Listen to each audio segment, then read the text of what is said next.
Assalamualaikum warahmatullahi wabarakatuh. Alhamdulillah hamdan wa syukrunillah. Salatan wa salaman ala rasulillah Sayyidina wa maulana Muhammadin ibni Abdillah. Rabbi shrah li sadri wa yassir li amri wahlul 'uqdatam min lisani yafqahu qawli, amma ba'du.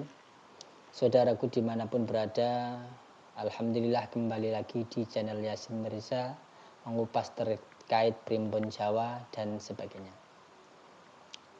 Alhamdulillah untuk pertemuan kali ini kita akan sedikit berbagi pengalaman dan bagaimana caranya orang Jawa dulu mengatasi ketika ada anak kecil atau bayi kecil yang nangis pada waktu sore hari. Yang nangisnya nggak wajar, itu bagaimana caranya. Mari kita berbagi, semoga ini bermanfaat untuk saya sendiri dan kepada saudaraku dimanapun berada yang mengikuti channel Yasin Mirza ini.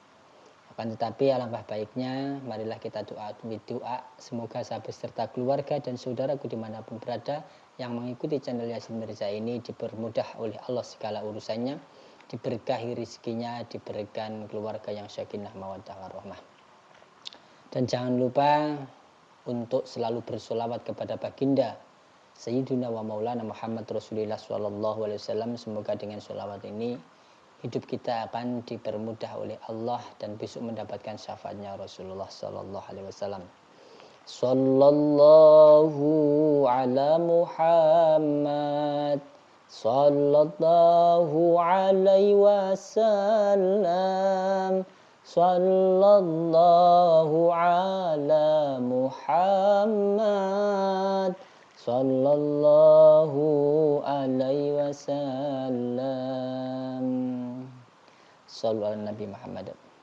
Saudaraku dimanapun berada, alhamdulillah bersyukur kepada Allah, kita bisa sedikit berbagi tentang pengalaman primbon Jawa di video-video yang kemarin. Dan untuk pertemuan kali ini, karena banyaknya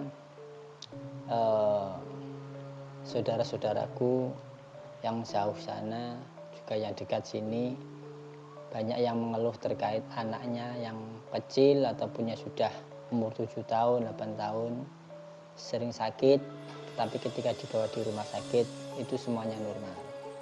Dan hampir 1 minggu ini saya sering kedatangan tamu terkait anak-anak yang sering nangis pada waktu sore hari ataupun ketika adzan maghrib. Dan itu bagaimana caranya untuk mengatasi seperti itu.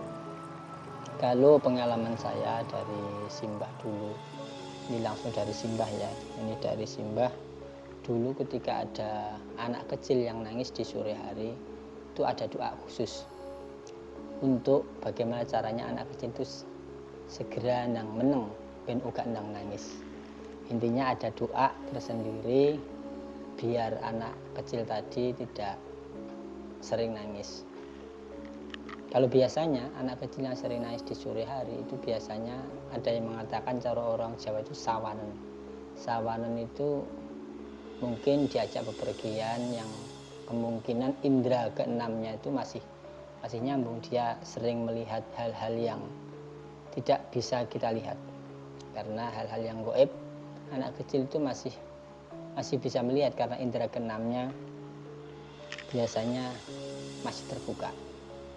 Ada yang sudah besar, ada yang masih terbuka, dan ada yang juga yang sudah tertutup. Nanti kita semuanya itu mempunyai indera keenam sebenarnya.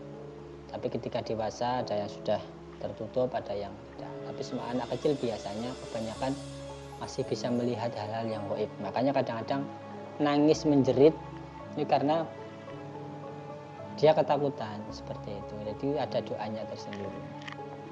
Kalau dari doa Jawa seperti ini, kalau memang saudaraku mau mempelajari dan mau mengamalkan ini, saya persilahkan dengan nanti menekan tombol komentar kopil tuh.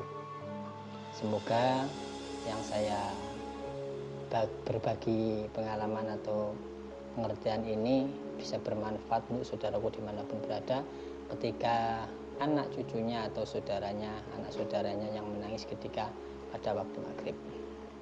Biasanya gini, kalau saya dapat telepon atau biasanya video call kalau jarak jauh, Kalau jarak jauh itu video call, atau yang dekat ya kadang saya diaturi lah, disuruh ke rumahnya untuk memberikan tawasul dan doa supaya anak ibn menang. Doanya kalau Jawa seperti ini.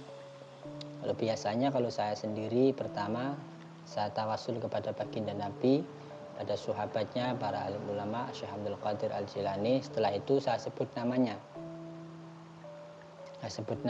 Kita tawasuli Al-Fatihah dulu. Contohnya ketika kita tawasul kepada baginda Nabi dan lain sebagainya, setelah selesai kita tawasul kepada anaknya. Contohnya anaknya namanya Ahmad lah. Contoh ini ya. Khususun Al-Fatihah ila ruhi wa qalbi wa jasadi Ahmad bin siapa, terus kita bacakan Fatihah. Dan yang kedua, kita bacakan sholawat 3 kali, terus kita bacakan Hono Coroko, yang akhirnya itu dibalik di Hono Coroko Doto Sowolo Podo Joyonyo Mogo Botongo. Kita balik Ngoto Bogomo Nyoyo Jodopo Lowo Sotodo Koro Jonoho. Dan yang terakhir ada doa ben supaya bocah iku gak nangis meneng.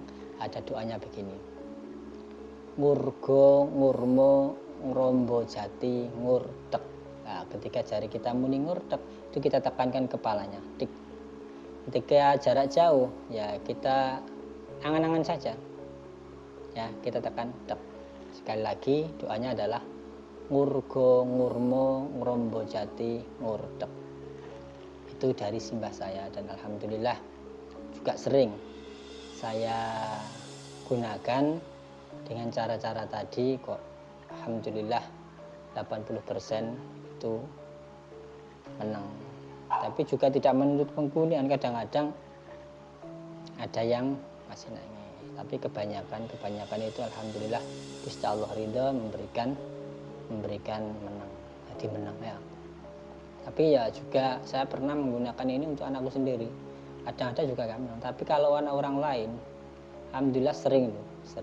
Hampir 1 minggu ini saya juga mendapatkan tamu yang berkaitan dengan anaknya. Kemarin insya Allah di malam 10 Ramadan itu kedatangan dari Surabaya langsung itu, sampai sini jam Isya waktu mau terawih. Itu juga terkait anaknya juga. Sudah 3 kali ke sini. Itu langsung dari Surabaya itu. Karena mempunyai saudara di sekitar sini, makanya dijemput di daerah Kecamatan Kerek sana. Di sana itu langsung yang pertama dulu itu terkait anaknya yang tidak mau sekolah, masih TK waktu itu. Alhamdulillah saya kasih air, kita doai Al-Fatihah dan sholawat. Ternyata besoknya gang 2 hari langsung ajak sekolah. Bahkan sampai waktu libur pun ngajak sekolah kemarin ke sini. Jadi yang kedua minta barokah doa karena dagangannya nggak laku. Alhamdulillah juga terlaksana. Yang terakhir kemarin malam 10 itu anaknya yang mondok di Sarang, kebetulan di situ sering melihat hal-hal gaib dan sampai terjatuh juga. Akhirnya minta solusi ke sini, gimana lanjutkan atau tidak mondoknya. Saya suruh lanjutkan saja karena indera keenamnya masih, jadi kita bimbing biar nanti indera keenamnya itu bisa kita kondisikan, pendeknya gak wedi seperti itu. Alhamdulillah kemarin juga sempat kesini juga yang minta gelang, namanya gelang telon. Gelang telon itu yang terbuat dari benang hitam, merah dan putih, dan juga dari merjan seperti ini saudara. Kalau saya biasa untuk yang minta loh, kalau nggak minta juga tidak saya kasih. Kalau yang minta, Pak tolong anakku diparingi gelang telon. Gelang telon itu yang mulan uripku warna-warna, mulane telu. Nah ini kita awali dari yang hitam, merah dan putih. Urip iku ana kalane sing bangsa irengan, bangsa abangan lan bangsa putihan. Semoga urip mak werna-werna iku iso sebagai tolak balak bocah iku gak sering terganggu karo hal-hal sing ora nyeneng ati. Iku maksudnya. Dan ini biasanya kalau saya tawasul gak sama. Saya bacakan Al-Ikhlas 3 kali, Al-Falaq, An-Nas. Setelah itu kita bacakan lafal-lafal yang sebagai tolak balak. Dan saya masukkan Hono Coroko juga. Setelah itu kita doakan doa-doa biasa. Semoga dengan media ini hanya salah sebuah media. Ketika menggunakan media ini, Allah memberikan keselamatan. Ono sejo ora tumeka ora tumomo balik kersane Gusti Allah ingkang Maha Kuwasa. Itu maksudnya seperti itu, saudaraku ya. Jadi ketika saudaraku ada anak cucunya besok, ketika anak tetangganya kok menangis, jenenge diminta bantuan doa. Seperti itu caranya. Saudaraku dimanapun berada, khususnya yang mengikuti channel Yasin Mirza ini hanyalah sebuah media, dan sebuah ikhtiar dan menggunakan doa Jawa. Apabila ada ketidaksamaan atau ketidakcocokan ya mohon maaf. Yang penting kita tidak saling menjatuhkan, tidak saling menjelekan, tetap saling mendukung. Perbaiki sholat, perbanyak baca sholawat, dan insya Allah hidup panjenengan akan nikmat selama di dunia dan akhirat. Sekali lagi saya akhiri. Wallahul muwaffiq ila aqwamit thoriq. Assalamualaikum warahmatullahi wabarakatuh. Rahayu, rahayu.